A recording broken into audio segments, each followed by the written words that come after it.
It took not even 1 week for Trump to make good on his threat to impose tariffs on a foreign country.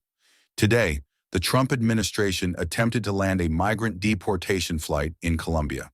The Colombian government rejected that effort, causing Trump to post the following on Truth Social.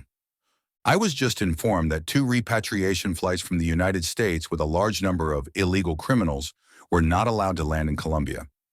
The order was given by Colombia's socialist president, Gustavo Petro, who is already very unpopular amongst his people.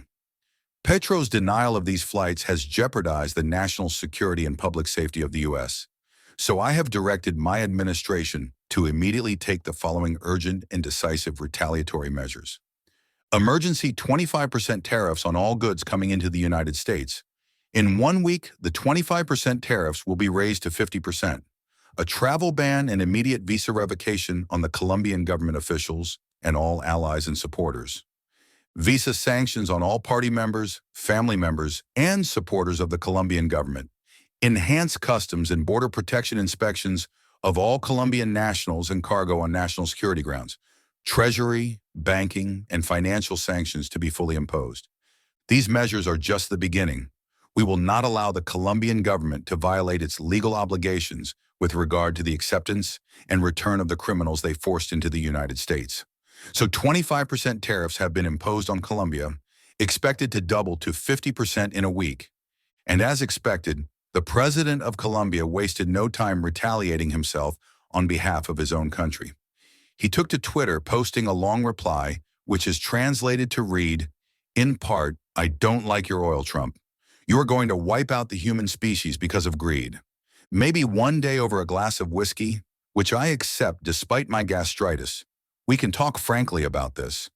But it's difficult because you consider me an inferior race, and I'm not. Nor is any Colombian.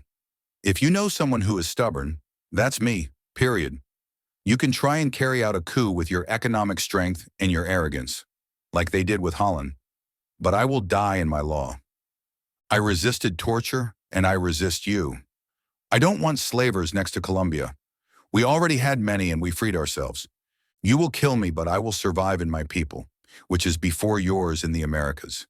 We are people of the winds, the mountains, the Caribbean Sea, and of freedom. You don't like our freedom. Okay, I don't shake hands with white slavers. I shake hands with the white libertarian heirs of Lincoln and the black and white farm boys of the USA at whose graves I cried and prayed on a battlefield, which I reached after walking the mountains of Italian Tuscany and after being saved from COVID. They are the United States, and before them, I kneel before no one else. Overthrow me, President, and the Americas, and humanity will respond. Your blockade does not scare me because Colombia, besides being a country of beauty, is the heart of the world. I know you love beauty as I do. Do not respect it, and you will give it your sweetness. From today on, Colombia is open to the entire world with open arms. We are builders of freedom, life, and humanity. I am informed that you imposed a 50% tariff on the fruits of our human labor to enter the United States, and I do the same. Let our people plant corn that was discovered in Colombia and feed the world. And so now, less than 1 week into Trump's second term, the U.S. finds itself in the midst of a trade war, and I've said before, and I will continue to say now, there are no winners in a trade war. When a country imposes tariffs, those tariffs are paid not by the exporting country, but by the importing company, and that company, having incurred added costs now as the result of those tariffs, will pass those costs along to the consumers. That means when a company imports crude oil from Colombia, we Americans pay more. That means when a company imports coffee from Colombia, we Americans pay more. That means when a company imports flowers from Colombia, we Americans pay more. That means when a company imports pineapples and avocados from Colombia, we Americans pay more. Donald Trump is mad that other countries aren't playing ball with his deportation efforts, and the consequence is that we Americans are punished for it, including, I might add, Trump's own supporters who voted for him. Yes, his own supporters who I presume drink coffee and use oil and eat fruit and buy flowers for weddings and events and participate in our overall economy. Not exactly what I'd call a win. In fact, that's a point that AOC made here. To punish Colombia, Trump is about to make every American pay even more for coffee, Remember, we pay the tariffs, not Colombia. Trump is about making inflation worse for working-class Americans, not better. He's lining the pockets of himself and the billionaire class. Senator Gallego reiterated that point. This is a dumb trade war that the Trump administration started. This should have been resolved with a phone call.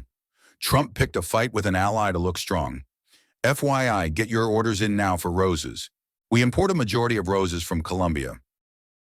The reality is that if time seems like a flat circle right now, it is, because Trump already did this once with China in 2018.